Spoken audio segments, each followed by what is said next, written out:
Tech Direct, take two. My name is Mbogo Njia, and this is Tech Direct Web Series. With me today is Eric, my co-host, and quite a couple of things happening in the web and mobile space. Yeah, you've got something on Google.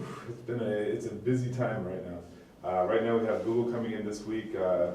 That's not that exciting, except for the fact that the VP of Locations and Local Services, Marissa Meyer, one of the very, very early people from Google, and very high up, is also on the team coming in, and she'll be talking at the iHub. Who knows what they'll talk about? One of my jobs is to tell them exactly what they should be doing and what they shouldn't be doing.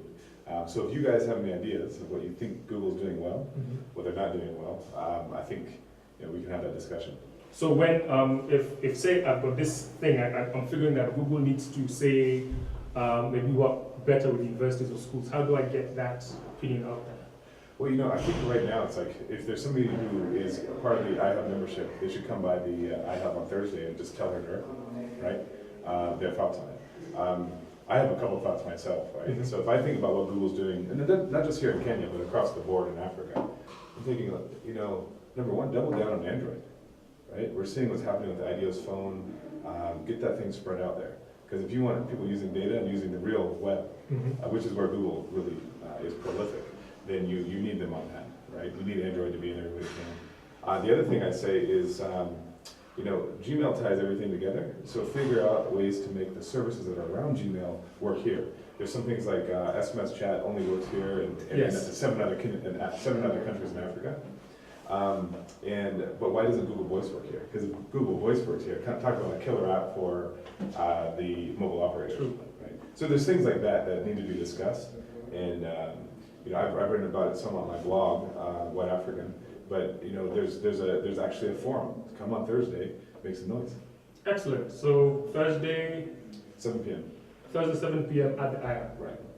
Excellent. So make sure you're at the iHub on Thursday 7 p.m. to catch the Google team in Kenya. Now, Eric, I've got some really interesting statistics on developers making money in Kenya, seeing the real green. I've heard these rumors. Can you tell us about it? They're not really rumors, man. The thing is, under Mobile Monday, we've been having this session where we're looking at developers and their successes.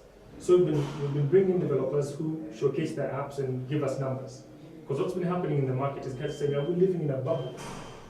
Yes, there's a lot of activity surrounding mobile application development, but no one is seeing real numbers.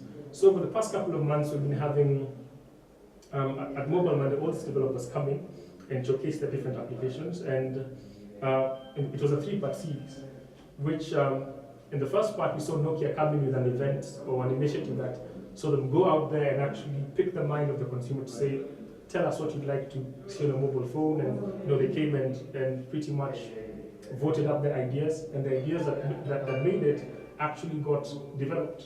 We've seen solo developers actually do applications that are seeing downloads in the thousands.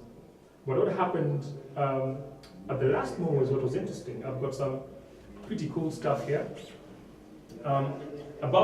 This guy is a newbie. We have never seen him in this. What's his name? Well, okay. He's called Messiani. His first name is Dadius. I don't know if it's Dadius, whatever his name, I don't really care. But man, this boy is making cash. So his story is very simple. Started developing apps in this year, 2011. And he already has a regular 8 to 4 job. Where's he? Is it at a web shop here? Where's it at? Is he a techie? He's a techie. Okay. He's a techie's techie. Because he's the head of VAS at one of the local ISPs that's trying to diversify the offering. Safaricom came in and totally, made mincemeat of ISPs. So if you don't adapt, you die. Yeah. So what happened, so he sits at this place where he's in charge of this VAS product, but he has an 8 to 4 job. And he says, during my free time, I actually sleep for 3 hours. During my free time, I get to develop apps. He's developed 40 mobile apps. And at the point at which he was doing his presentation, he actually has 10. Wow. in the QA process in the, Wait, in, the- and in since, the open since, store. since when? 2000 and this year actually So in 6 months, he's done 40 apps. 40 apps and 10. Okay, so this guy's prolific. Yes. Okay. Now, are they good apps or? We'll get to that. We'll get to that. And the thing that he has an interesting mix of apps. One, he's doing both local apps and apps that target a global audience. So let me walk you through some of the apps that he's done. He's done one app called the Kenya Colleges app. And what that does, it simply gives you a listing of registered colleges and schools in Kenya. We all know that right across the country there are numerous quack schools. And it's a very basic, very So simple just an app. easy way to check if it's actually a legit school or not. Exactly. Okay. So that's app number one. I'll get to the numbers later. The numbers are very sexy. So there's one he's done called Tour I can Kenya. tell you the app doesn't look very sexy, but if the numbers are sexy, nothing else matters. Exactly. I mean, this again feedback from Nokia from a different time when some other developers were working on apps. They said, just how the app looks can actually drive sales. Because if you're going through the store, one of the first things we're going to look at is, does this logo look right? Does it look like something that That's goes something I can trust. Is it credible? Exactly. Yeah. This might not be there, but at the end of the day, it delivers numbers. He set one of his other applications called Tour Kenya. Now, he says he put this app out a month ago. This was even before the Kenya Tourism would put out a tender to have applications developed, and we'll also get to see some of those numbers. Yes, now numbers. On the Kenya College app, he actually he actually emailed the Ministry of Higher Education and said, I've got this grand idea. And they actually called him in, and he went into a meeting room and was meeting with 15 guys who totally loved the idea. And they said, you know what, go ahead and develop it and we'll pay you 1.2 million shillings for it. And it didn't end there. What he did, he actually partnered with an advertising agency to say, go get some schools to advertise on the platform, right? And he's managed to get 300,000 shillings worth of advertising. So it has recurring revenue on top of the initial payout for building. Exactly. So That's a smart business. so far he's made 1.5 million bob. And this is, I mean, even if it took him the first 6 months of the year to build, it's still a good deal. Very good deal. Now, the Magical Kenya, the Tour Kenya app. He builds it as a mobile app for travelers to enable tourists to find out information about Kenya. You're thinking museums, culture, hotels, airlines, etc. In a different life, I'll give this application for free. But this guy actually builds for that app. He actually puts it as a paid download. It's been in the store for 25 days, and he's made 500 euros so far. 500 euros. Good for him. That's actually, do you know how much he's selling it for per download? I can't tell from here, but I think it's maybe 2 euros, I think. Okay, so it's Yeah. a good price point. A good price point. And Wow, that's phenomenal. 25 days.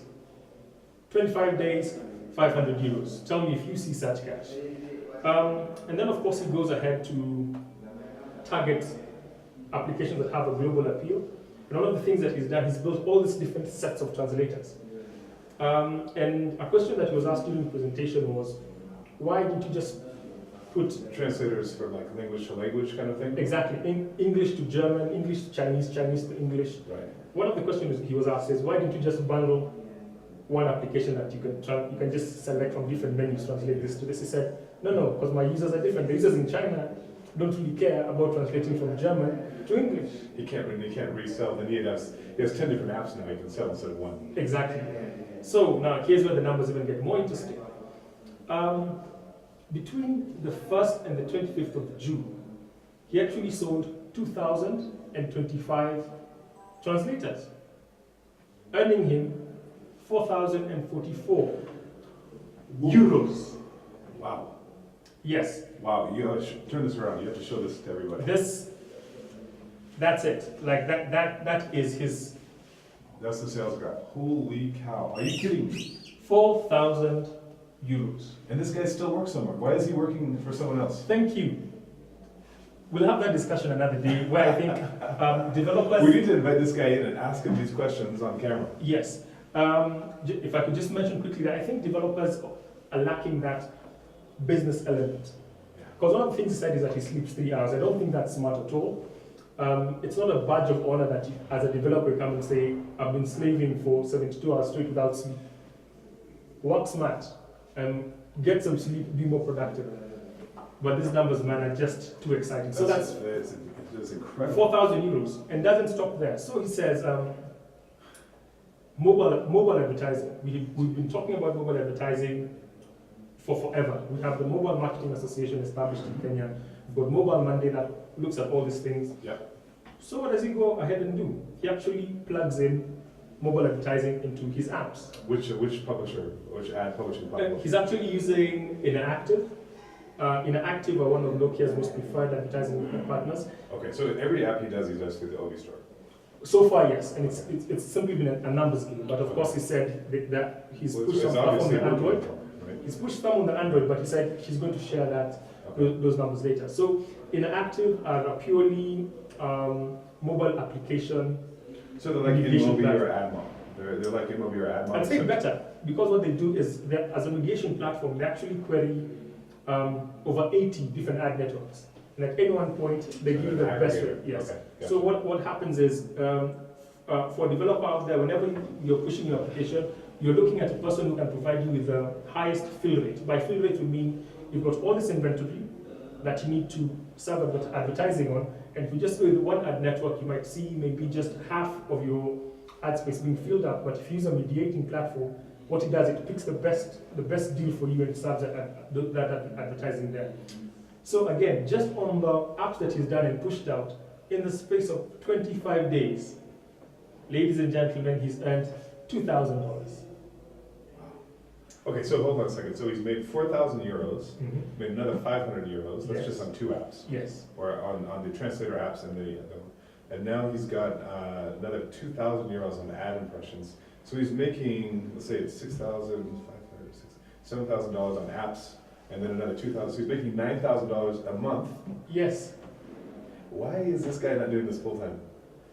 Okay, we'll save it for another day. But That's a story seriously. for another day, but the exciting thing is that That's developers are starting to see green. Yeah, and so this is a great example of a guy who can bootstrap himself, and he doesn't need investment money. He Yes. doesn't need to give away equity. He just needs to hire guys to kind of keep spitting out apps, making them better, figuring out what his analytics are telling him to do. So he makes better. He makes the changes in the apps to make them better. This is a no-brainer. This guy's gonna make a lot of money. One of the questions guys asked him is, are you looking for an investor? And of course, he had this very sheepish smile and said, no, but what I need is someone to help me make this into a business, Yeah. into a proper Well, business. at least he understands the gap there. Yeah. So somebody to buy it. How does he find that guy? Does he hire them, or does he let them buy in? Now, those are the sort of things we need to talk about and educate people on how to do it. Because I mean, opportunity abounds, and one of the things I was happy about is that he was a fresh face. What we've been saying in the blog sphere is people saying, you know, we keep seeing the same faces, we keep seeing the same numbers thrown out all the time. So here comes this guy. You've never heard about him, very soft-spoken. The room was quiet. Guys didn't believe, because the screen pops up and you see 4,000 euros again. You know, you're thinking exchange rate, 120,000. Well, the thing is, if he told you that without showing the stats, without showing the numbers, you wouldn't have believed it. Yeah, exactly. So, there you have it. We'll be right back.